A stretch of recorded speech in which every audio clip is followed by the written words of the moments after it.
tempat manusia berpijak. Apakah semua manusia yang hidup di bumi hanya melengkapi aktivitas mengisi keheningan malam dan hiruk pikuk keramaian di siang hari?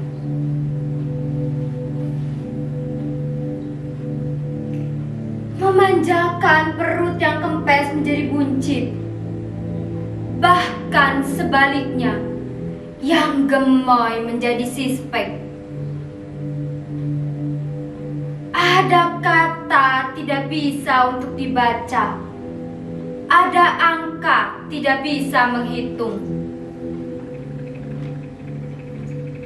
Sesungguhnya, siapa yang mampu membaca dan menghitung aktivitas yang terjadi? Siapa coba? Siapa yang mampu? Adakah yang bisa benar-benar membaca dengan ejaan yang benar sehingga paham dengan kosakata yang dimaksud?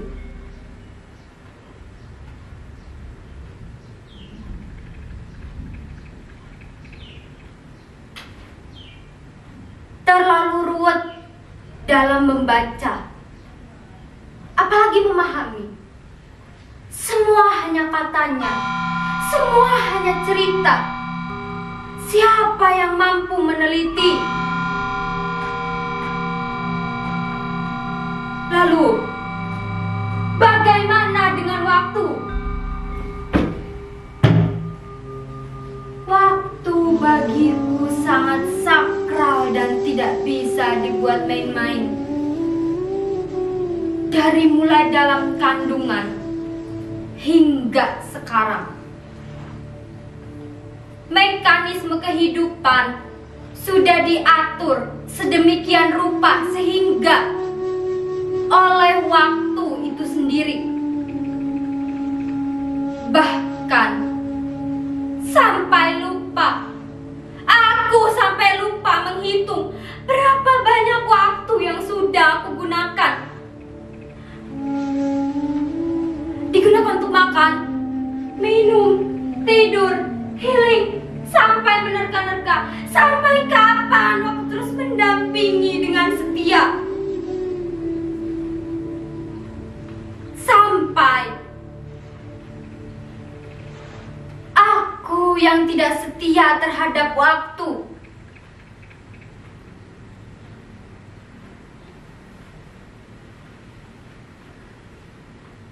Dari mana aku datang? Dari belahan bumi mana aku datang? Atau aku bukan dari mana-mana? Aku punya nama, aku punya suami dan 3 anak, 2 laki-laki dan 1 perempuan. Sesungguhnya, siapa aku? Kemana aku pulang? Itulah kehidupan yang seharusnya dijalani, yang harus ditemukan kemana dan menuju kemana setelah kematian. Karena kematian itu keniscayaan dan pasti datang. Mungkin kalau aku mati, tidak ada lagi teman-temanku. Mereka sudah pada wafat. Jelasnya mereka tidak mengantar ke pemakaman. Hari ini, aku melihat tanaman di sekelilingku. Ada yang kecil, sedang, dan besar. Semua berasal dari biji. Dan di dalam biji sudah ada bentuk perwujudan yang akan terjadi. Dari biji menjadi batang, daun, ranting, bunga, hingga buah. Tumbuh tumbuh dengan mekanisme yang sangat menakjubkan.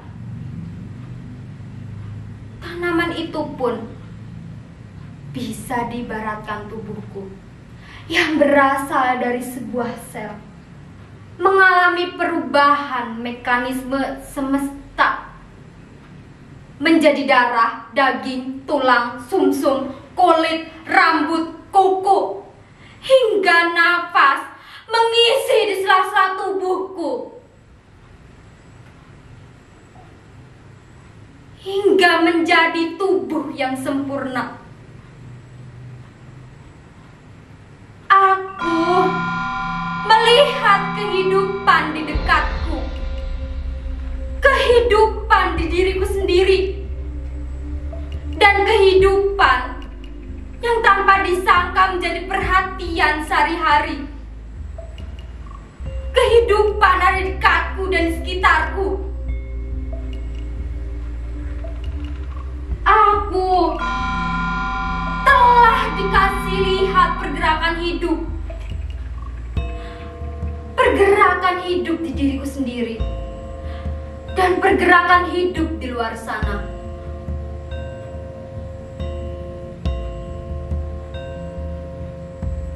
Aku selalu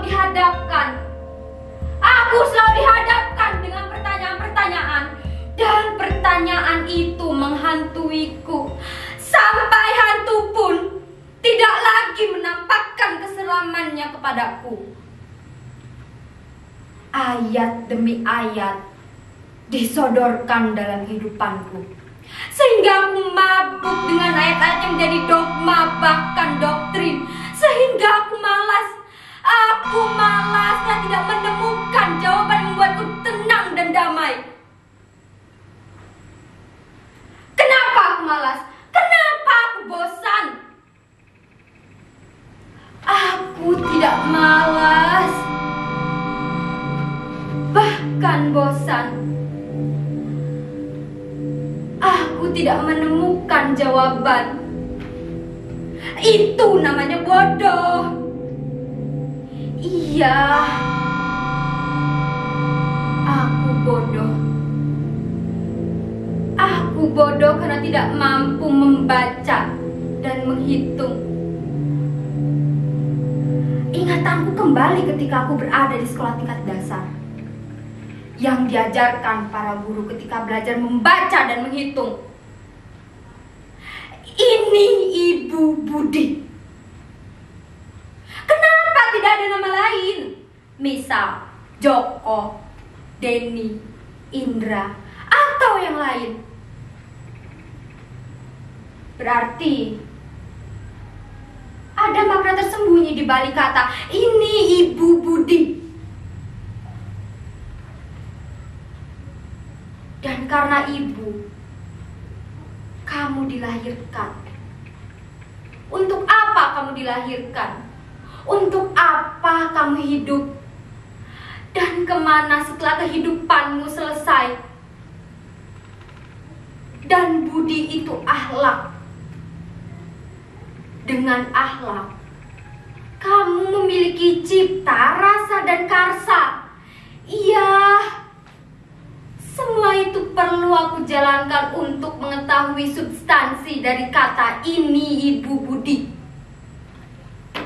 Sudahlah, aku muak dengan semua ini. Dan aku sadar, kemuakanku tidak akan menyelesaikan dan pastinya mandek.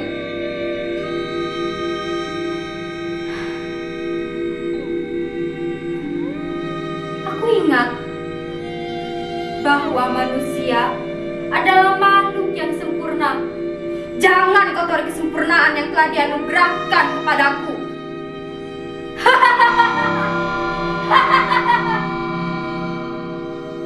Iya, aku sadari.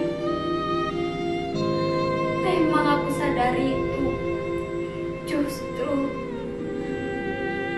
dengan derajat kesempurnaan itu, aku muak. Aku muak dengan diriku sendiri karena tidak mampu menunjukkan kesempurnaan yang telah dianugerahkan kepadaku.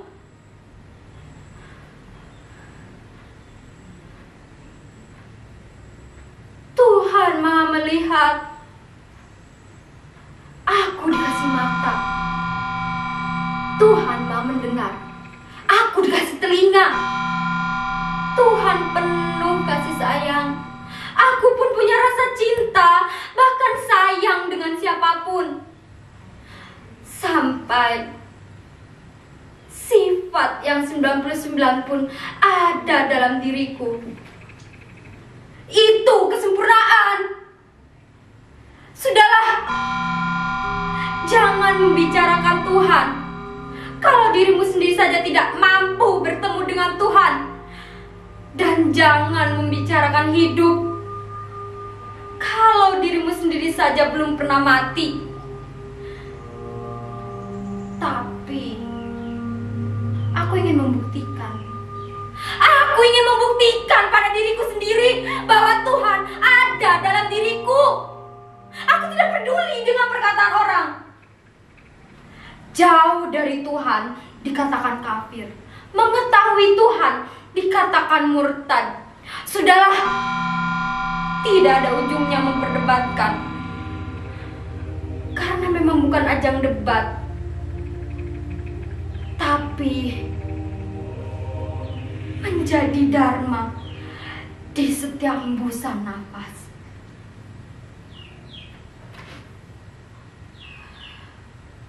Aku teringat ajaran dari nabiku.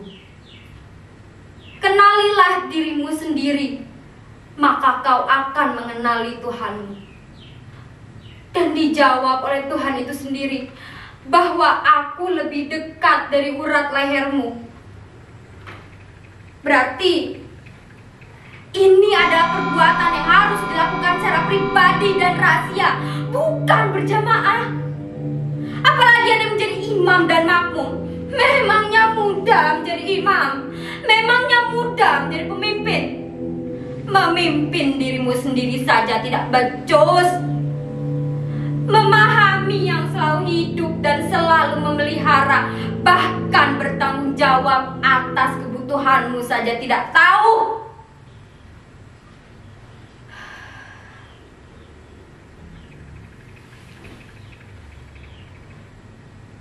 Ya,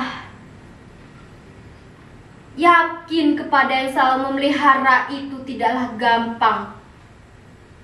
Butuh perilaku, butuh dibuktikan sendiri, dan tidak boleh katanya.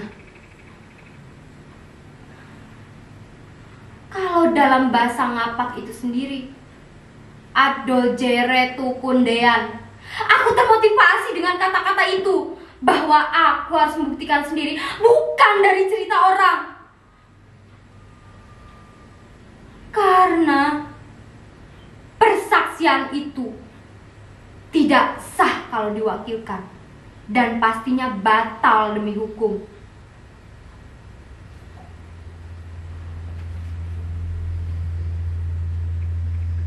"40 tahun bukan waktu yang sangat pendek. Hampir separuh abad aku bergelut dengan angan-angan, asumsi, bahkan prasangka yang tak berujung. Hingga aku tak menemukan kedamaian dalam hidupku. Aku lupa, bahkan tidak mengingat sedikit pun untuk membaca, memahami substansi yang dibaca.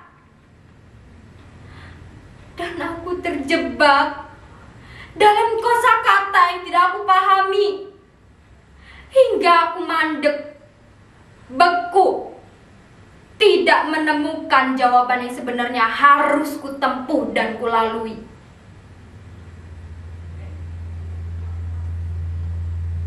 Apa yang kamu baca? Koran, komik, novel, atau berita-berita yang menyodorkan aib, bahkan gibahan-gibahan yang dilakukan berjamaah, terstruktur, sistematis, dan masif. Tidak akan kamu temukan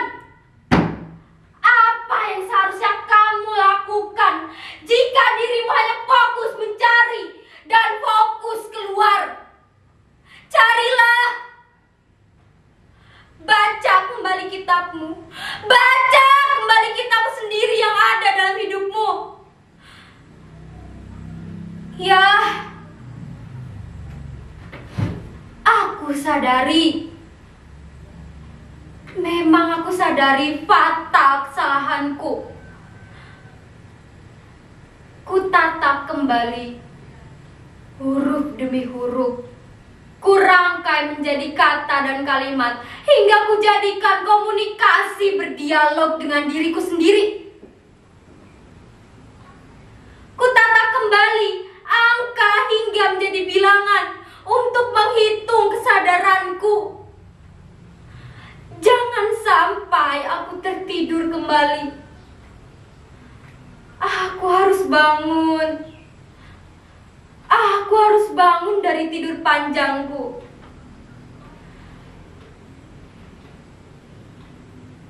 Aku dipertemukan oleh sosok mungil yang ganteng. Dengan senyuman yang khas, menarik semua yang memandangnya. Batinku pun tertarik untuk berdialog dengan kata-kata yang sudah kupersiapkan, dengan angka yang sudah kususun, untuk menghitung sampai mana kesadaranku kembali. Aku lemas. Aku lemas. Aku tertegun seraya memandang. Aku hanya bisa mendengarkan kata-kata bijak yang keluar dari mulut mungil yang adem dan mendamaikan.